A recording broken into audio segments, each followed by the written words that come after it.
আজকে আমি আর এই তোমার টাক রাখবোই না, আজকে কিছু একটা তোমার ব্যবস্থা করব আর এই টাক তোমার ঢেকেই দেবো। আসুন আসুন, টাক ঢেকে দেবো আমি। বসুন বসুন বসুন। আজকে করে দাও আজকে এই টাকটা। ওনার বয়স কত? ওনার বয়স কত? ওনার বয়স তাও 60-এর কাছে। 60-এর কাছে। আজকে কত বছর বানাবো আপনি বলুন? এই 40। 40 বানালে হবে তো? খুশি হবেন তো? চলুন আজকে 40 বছর বানিয়ে দেবো। চলুন। হ্যাঁ, ওনাকে আজকে 40 বছর বানাবো, চ্যালেঞ্জ নিয়ে নিলাম। চলুন চলুন, আজকে 40 বানিয়ে দেবো। ওনার 60 বছর বয়স, 40 বানিয়ে ছেড়ে দেবো। আপনার ওয়াইফের যা ইচ্ছা তাই তো হবে? আপনার কোনো ইচ্ছা নেই তো? আপনি ভিডিও দেখেছেন তো আমাদের? হ্যাঁ, অবশ্যই দেখেছি। আমাদের ভিডিও দেখে এসেছেন তাই তো? হ্যাঁ। চলুন, আপনাকে আজকে যেটা দেখেছিলেন ভিডিওতে, হ্যাঁ তোমাদের ভিডিও দেখেই ভিডিও দেখে এসেছেন। দেখুন, উনি যেটা বলেছিল যে ওনার বয়স কমাতে এনেছে আমাদের কাছে।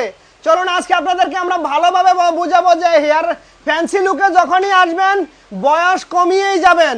যে আসবে ফ্যান্সি